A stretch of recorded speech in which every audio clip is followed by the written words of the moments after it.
My name is Lauren Mitchell, and I'm 34 years old. I live in Charleston, South Carolina, where the summer heat wraps around you like a thick blanket and the smell of magnolias fills every corner of the historic district. I've always loved this city.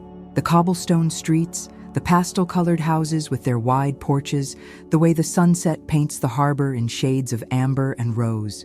But lately, coming home doesn't feel the same anymore. I pulled into the driveway of my childhood home on a humid Saturday afternoon in July. The old Victorian house stood tall and proud, its white paint gleaming in the sunlight. Dad had passed away 8 months ago, leaving behind a hole in our family that seemed impossible to fill. He was the glue that held us together, the mediator, the voice of reason, the one who made sure everyone felt loved and valued. Without him, everything had started to fall apart. I grabbed the peach cobbler I'd made from the passenger seat, Dad's favorite recipe, and walked up the front steps. I could hear voices inside, laughter drifting through the open windows. My mother's voice, high and musical. My sister Vanessa's distinctive giggle.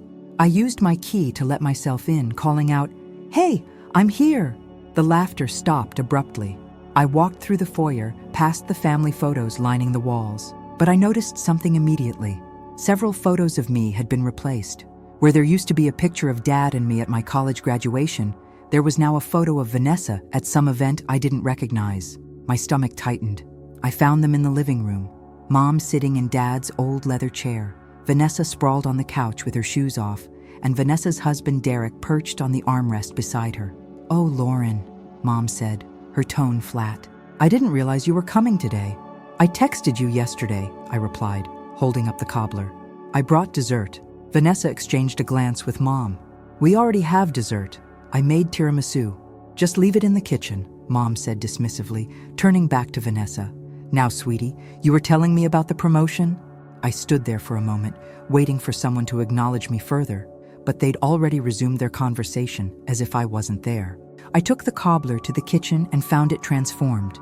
The curtains I'd helped Mom pick out last year were gone, but what made my heart sink was the refrigerator, covered in photos of Vanessa, Vanessa's kids, Vanessa's family. In every single photo where I used to be, I'd been replaced. My hands trembled as I set down the cobbler. This wasn't just neglect, this was erasure. I walked back to the living room. "Mom, can I talk to you for a minute? Alone?" She sighed heavily. "Can it wait? We're in the middle of something. It's important." Vanessa rolled her eyes. "She's always doing this, Mom. Always needs attention." "Fine, Lauren. Let's talk in the study." I followed her down the hallway to Dad's study, a room that still smelled faintly of his cologne and old books. Mom sat behind his desk and looked at me expectantly. "What's this about?" she asked. "What's going on, Mom? I feel like I'm being pushed out of this family." She frowned. "Don't be dramatic." "Dramatic? You've replaced my photos with Vanessa's. You didn't even know I was coming today, even though I texted you. When was the last time you called me just to talk?" Mom's expression hardened. "Your sister needs me right now, Lauren. She's going through a difficult time with her marriage, and Derek's job situation is unstable. She has 3 children to think about. You're single, you have a good career, you're financially stable. You don't need me the way she does." The words hit like a slap. "So because I've worked hard and built a life for myself, I don't deserve your attention?" "That's not what I said." "That's exactly what you said." I took a deep breath. Dad would never have done this. Mom's face flushed. "Don't you dare bring your father into this. He's gone, Lauren. I'm doing the best I can." "By pretending I don't exist? You're being selfish," she snapped. "Vanessa needs family support right now. She needs her mother. I'm sorry if you feel neglected, but sometimes life isn't about you." I stared at her, this woman who had raised me.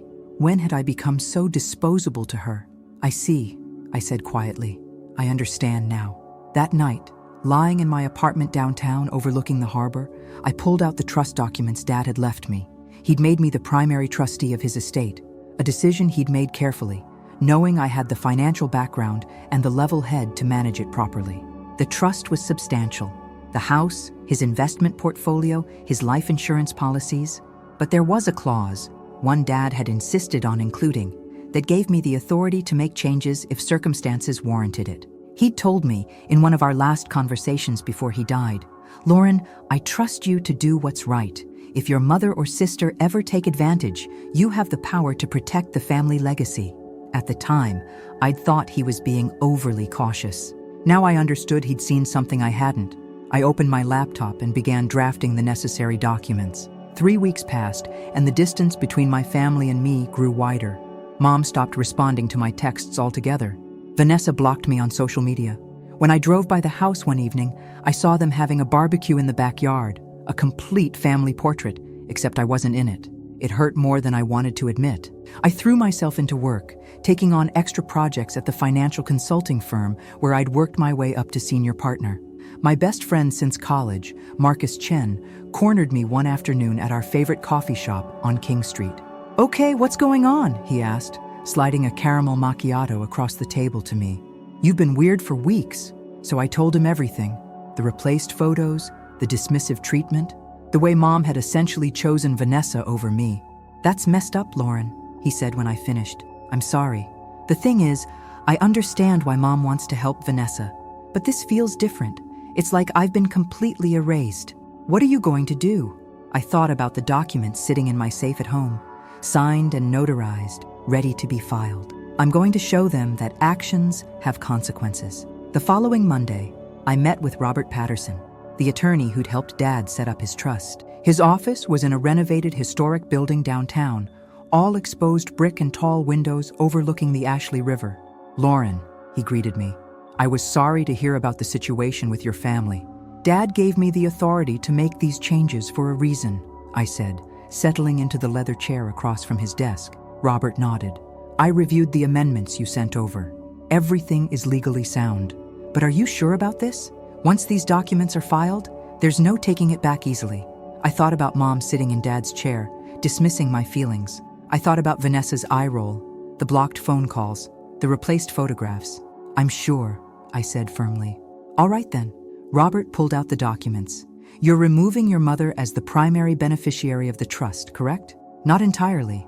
She'll still receive a monthly stipend for living expenses, enough to cover her needs comfortably. But she'll no longer have access to the principal, and the house will be transferred to my name immediately." Robert made a note. "And you're also adjusting Vanessa's inheritance?" "Yes. Instead of receiving a lump sum, she'll receive quarterly distributions over 20 years, with the amount determined by me as trustee. If she contests these changes, the distributions stop entirely, and her portion goes to charity." We spent the next hour going over every detail. When we finished, Robert collected all the signed documents and promised to file them with the court by the end of the week. Walking out of his office into the bright Charleston afternoon, I felt a strange mix of emotions: relief, sadness, determination, and a lingering guilt. But I also felt something else: power. For the first time in months, I wasn't the one being pushed aside. I was the one in control. The call came on a Wednesday morning in early September. I was in a client meeting when my phone started buzzing insistently. On the fourth call, I excused myself and stepped into the hallway. It was Vanessa. "Hello," I answered. "What the hell did you do?" she screamed. "What the hell did you do to Mom?" "I'm in a meeting, Vanessa. Can this wait?" "No. Mom tried to access Dad's account this morning, and it's been frozen. The bank says the trust has been restructured. Did you do this?" My heart pounded, but I kept my voice steady. "Yes." The silence on the other end was deafening. "You what?" Vanessa finally said. "I restructured the trust. Dad gave me the authority to do so if I deemed it necessary." "Are you out of your mind? That's Mom's money. That's our inheritance. Actually, it's Dad's legacy, and I'm the trustee. It's my responsibility to manage it according to his wishes." "His wishes?" "Dad wanted to take care of Mom. He wanted us to be a family." "Exactly," I said, my voice hardening. "He wanted us to be a family, but you and Mom decided I wasn't part of that family anymore. So I made adjustments." "You're being dramatic, as usual." "Am I? When's the last time either of you called me? When's the last time I was invited to a family gathering? You replaced all my photos in Mom's house, Vanessa. You literally erased me." "Oh my God, this is about some stupid pictures?" "It's not about the pictures," I snapped. "It's about being treated like I don't exist. It's about showing up to family dinners and being ignored." "You're jealous. You've always been jealous that Mom and I are close." "I'm not jealous. I'm hurt. There's a difference." "Well, congratulations, Lauren. You've hurt us too." "Mom is devastated. She'll receive a monthly stipend that's more than enough to cover her expenses," I said calmly. But you took away her access to Dad's money. How could she replace me with you and not even notice she was doing it? Vanessa was quiet for a moment. When she spoke again, her voice was cold. You're going to regret this, Lauren. We'll take you to court. You can try, but you should know that if you contest the trust, you'll lose your inheritance entirely. It's in the documents. You're lying. Read the trust documents. Better yet, get your own lawyer. Dad would be ashamed of you. That hit harder than I expected. Dad told me to protect the family legacy. That's exactly what I'm doing. Vanessa hung up without another word. That evening, I received an email from Robert. Mom had been notified, and her attorney had reached out requesting a meeting. I typed, "No negotiations, the changes stand." On Friday evening, I received a text from an unknown number. "This is Derek. Can we talk?" Derek, Vanessa's husband. Why would he be reaching out? "About what?" I replied. "About everything. I think you deserve to hear some things Vanessa won't tell you." "Okay. When and where?" "Tomorrow, 10 a.m., the coffee shop on King Street." I arrived at the coffee shop 15 minutes early. Derek arrived exactly at 10, looking tired with dark circles under his eyes. He ordered a black coffee and sat down across from me. "Thanks for meeting me," he said. "I'm curious what you have to say. I owe you an apology for not speaking up, for letting Vanessa and your mom treat you the way they did. That wasn't what I'd expected." "Why didn't you say anything?" "Because Vanessa's my wife, and I didn't want to cause problems, because it was easier to stay quiet." "What changed?" "When Vanessa told me what you'd done, my first reaction was anger. But then I actually thought about everything that led to this moment, and I realized you didn't do this out of nowhere. You did this because they pushed you to a breaking point." "They did," I confirmed quietly. "I know. I saw it happening, Lauren. I saw Vanessa taking down your pictures.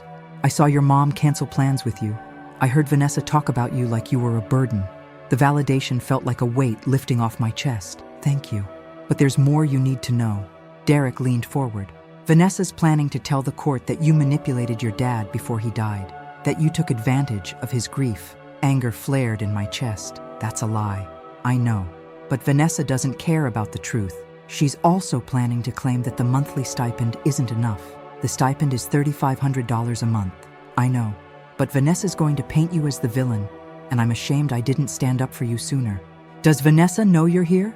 "No. And if she finds out, there's going to be hell to pay." But I couldn't just sit by anymore.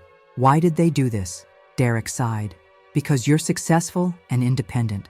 Vanessa needs constant validation. Your mom needs to feel needed. You don't need them the way Vanessa does, so they gravitated toward her." "What are you going to do?" Derek asked. "I'm going to stand my ground. If Vanessa wants to take me to court, she can try. But she'll lose." Over the next few weeks, Vanessa filed a motion to contest the trust, claiming I'd manipulated Dad. But Dad had been thorough. He'd even included a letter explaining why he'd chosen me as trustee. The letter said, "Lauren has always been the steady one, the responsible one. If she has made changes to this trust, it is because circumstances warranted it, and I trust her judgment completely. Lauren has my full authority to protect the family legacy." When the judge read that letter, Vanessa's case fell apart. The judge ruled that I had acted within my authority. Vanessa lost, and by contesting it, she'd forfeited her distributions. Her inheritance was redirected to a charitable foundation I set up in Dad's name, focusing on financial literacy programs in Charleston. I inherited the house where I'd grown up. The first time I walked through the house after it was officially mine, I stood in the living room and slowly put my own pictures back up, not to erase Vanessa, but to reclaim my place in the family story. That evening, sitting on the back porch, my phone buzzed with a text. "This is Mom. I need to talk to you." I replied, "I'm at the house if you want to come by." 30 minutes later, Mom's car pulled into the driveway. We sat in the living room. "I've been thinking a lot," Mom began. "About your father, about our family, about the mistakes I've made. I was wrong, Lauren. I was wrong to let Vanessa push you out. I was wrong to replace your pictures. I was wrong to make you feel like you didn't matter." Tears filled her eyes. "I forgot that you were grieving too." "You did," I said simply. "I don't know if you can forgive me, but I want you to know that I'm sorry. I appreciate your apology, Mom, but an apology doesn't fix everything. It doesn't erase months of feeling invisible." "I know, but I'd like to try, if you'll let me." Part of me wanted to send her away, but another part wanted to believe in second chances. "We can try," I said finally, "but things are different now. I won't go back to being taken for granted. I understand. And the trust? The trust stays as I restructured it. The house is mine. Those decisions are final." She nodded. "And Vanessa?" "Vanessa made her choices. She has to live with the consequences." We talked for another hour, navigating the careful dance of rebuilding something broken. It was awkward and painful, but honest. When Mom left, I sat on the porch and watched the sun set over Charleston. My phone buzzed with a text from Marcus. "How'd it go?" "It was a start," I typed back. "Just a start." And that's what it was. Not an ending, but a beginning. A chance to rebuild something new. I'd learned something important. I didn't need their validation to know my worth. I didn't need their approval to live my life. I mattered because I chose to matter. I mattered because I'd protected my father's legacy. I mattered because I'd stood up for myself. And if Mom and I could rebuild our relationship with mutual respect and clear boundaries, then maybe there was hope. As for Vanessa, time would tell. Maybe one day she'd understand, or maybe we'd remain estranged forever. Either way, I would be okay, because I'd learned the hardest lesson. Sometimes loving yourself means disappointing people who took you for granted. Sometimes protecting yourself means walking away from people who made you feel small. I'd been the replacement in my own family, but I refused to be replaced in my own life, and that ultimately was enough.